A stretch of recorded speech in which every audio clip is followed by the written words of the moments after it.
Hey guys, it's been a few weeks, but I'm finally back with some more Resident Evil news.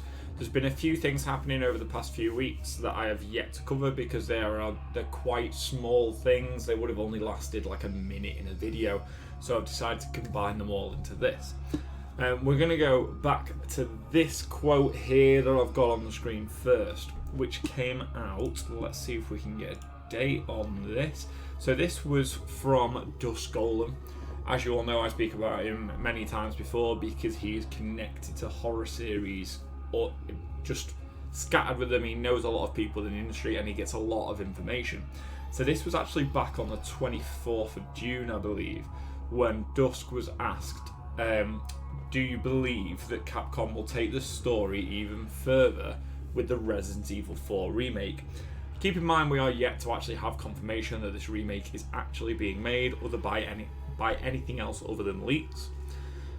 The actual person that questioned this actually said, for example, could they change Ashley into Sherry getting kidnapped, or the story changes be minuscule like 2 and 3.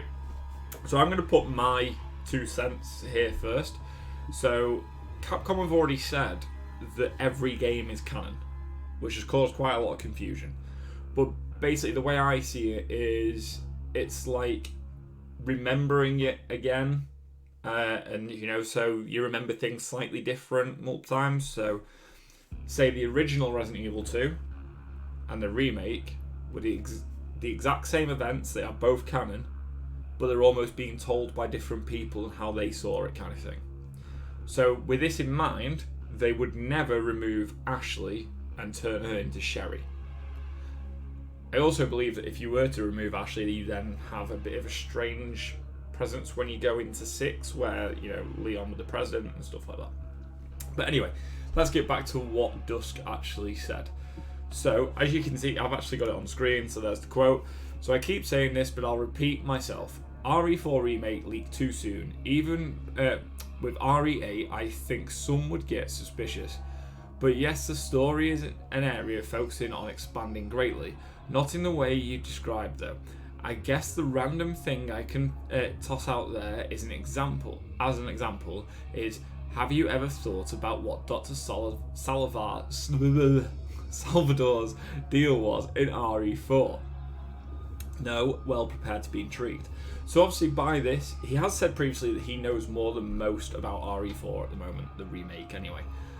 So it looks like we are going to get some expansion. We're going to get some bit more in-depth story with a bit more background and stuff like that, because that has something Resident Evil has always had, where the stories that are out there and stuff like that actually run quite deep.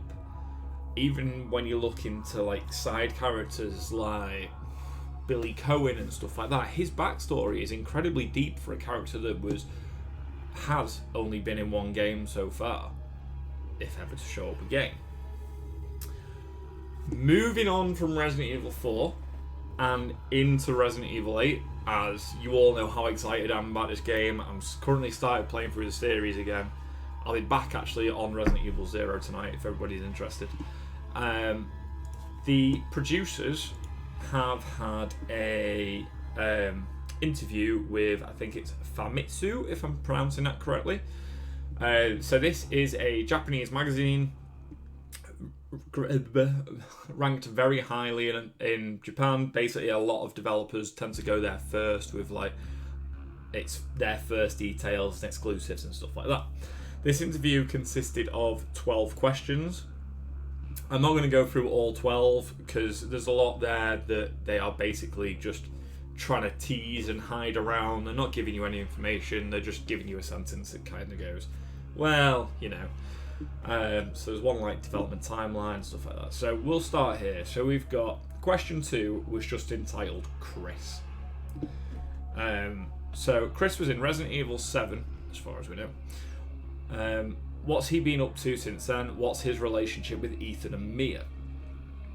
So they've responded with, it's not strange to think they formed a new relationship since Resident Evil 7.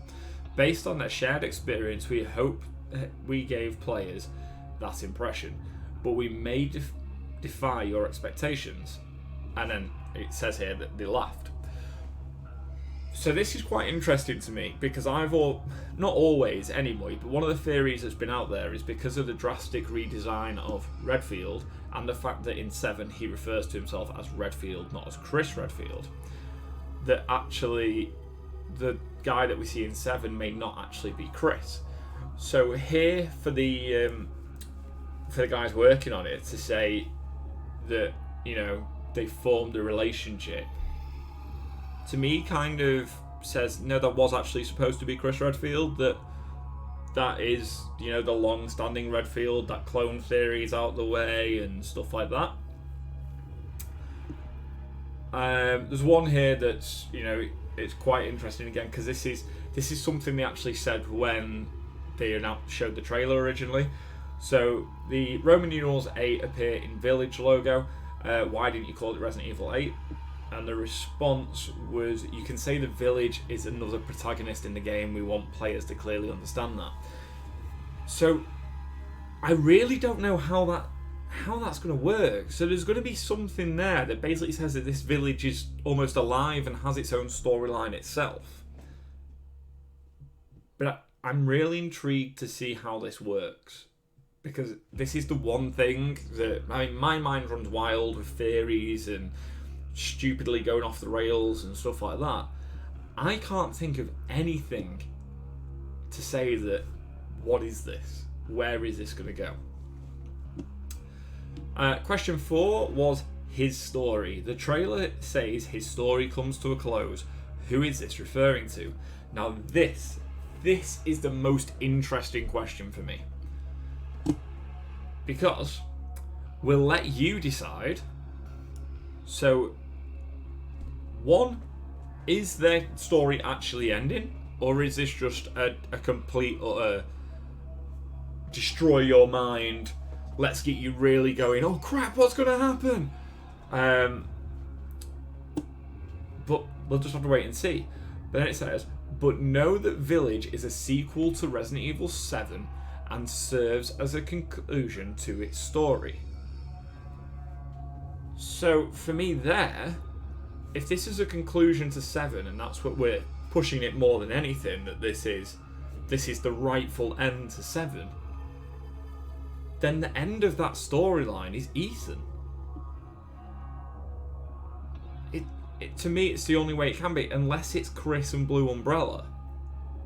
But I'm much more from that quote leaning, it's the end of Ethan's story than the end of Chris. Because Resident Evil 7 was Ethan, other than the DLC. Let me know what you think anyway, because to me that says Ethan, done, over, and we're going to find out why in this. So there's one here about the ending of RE7, about the choice that you get to make and which storyline does it follow. They actually don't say which one it follows, but everyone has always assumed that Mia is the correct ending, and that's because of the DLC. So why they didn't answer this question, I'm not quite sure, because the answer they've given to which option does the storyline follow is look closely at the trailer and you can see the connections between Ethan's current situation and what happens in RE7. So that just makes... I don't get why they haven't answered that, because the DLC would state that the correct choice is Mia because of like the Zoe DLC and stuff like that, and that's the way that it goes. So I don't get this answer. The information is already there. Why they've not concretely said this was hit, this is the canon line, I don't know. There's something there that doesn't quite sit quite right with me. So the next question was another Chris one. So he had PTSD in Resident Evil 6. He now seems to have lost his reputation as an experienced soldier again. What can you tell us? So this is quite a strange question from the magazine, because to me, I don't see how he's lost his reputation as an experienced soldier. So when you watch this trailer again, obviously you can see Chris in this black coat, black jacket and everything like that. But you previously see people in balaclavas infiltrating the house. I don't see how that says that he's lost his reputation as an experienced soldier. If anything, he seems to have moved into some form of spy kind of situation or something like that. Maybe it's some connection to Ada. No idea. Absolutely no idea. They responded with, many feel that Chris shows he's lost his hero status.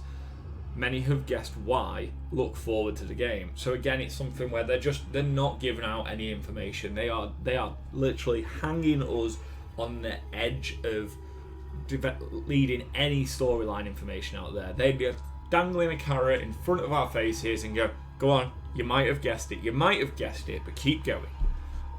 7 was the village. So that literally, this is another one that I don't understand why they've not answered this question. So, as the title suggests, the village is in a setting where, as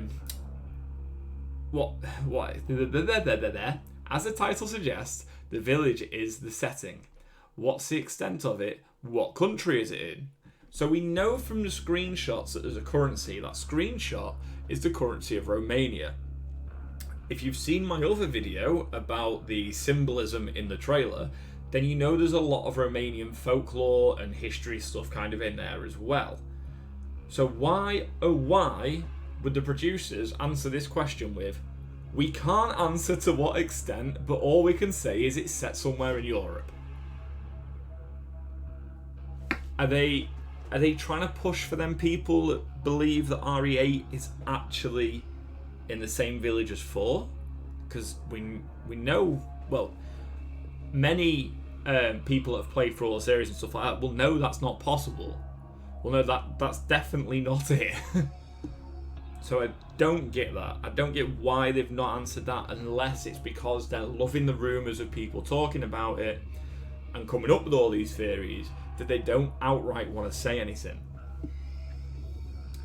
There's one here about the camera's perspective. I know this is something that has completely split fans and stuff between the first-person story, the first-person camera, third-person camera, tank controls, fixed camera angles and stuff like that. So we're just going to get this out there now. Village uses the isolated first-person view, and they responded with both first-person and over-the-shoulder have merits, but we think first-person allows for a deeper immersive experience. We can't comment on changes from RE7, but we can say that first person has greatly evolved in Village.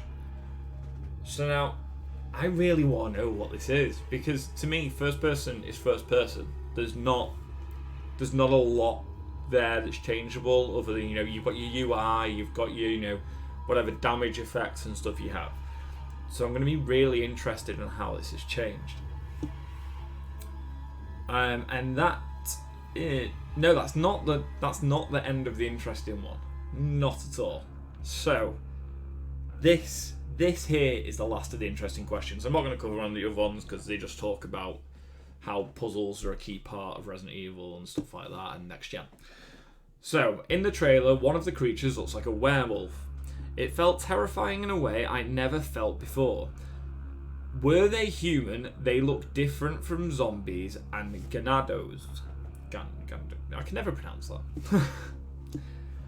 So, I think that's really interesting. It's another thing here where it mentions werewolves. It's another thing where this whole werewolf thing has split the fan base again. Those people that are in that kind of section of the fan base that are going, it's not a zombie, I don't want it, Resident Evil's a zombie franchise, which isn't true, by the way. It's a biohazard franchise. It's about biological warfare and biological experiments. It is not about zombies. Sorry. So the response was, it's an enemy, they'll face off against the protagonist. We can't comment about their background. So that is really interesting to me, because to me that says there is going to be some big story around this. That there is going to be some really in-depth thing about why they are, what they are, and what they look like. So guys, that's pretty much it, actually. I think I've covered everything that's come out over the past few weeks. There has recently been something about the gameplay length of Resident Evil 8 and how it could take so long and stuff like that. But I'm not going to get into that. I'm not going to get into the survey that Capcom sent down about Resident Evil 3 to actually get your feedback on it again. To me, I'm just really, really excited about this Resident Evil 8 game. Resident Evil Village game, or Village Resident Evil game. Whatever you want to call it, it's still the same thing. Let me know what you think about these questions. Let me know your theories. And guys, remember that I will be streaming on Twitch, YouTube, and Facebook, playing Resident Evil 0 again on the How You Living pages. I'm picking that up tonight. That is, what's the date today? That is the 6th of July. I will be picking it up. So yeah, I'll be back on there again tonight, guys. So thank you for watching. Let me know what you think, and I'll see you again. Bye.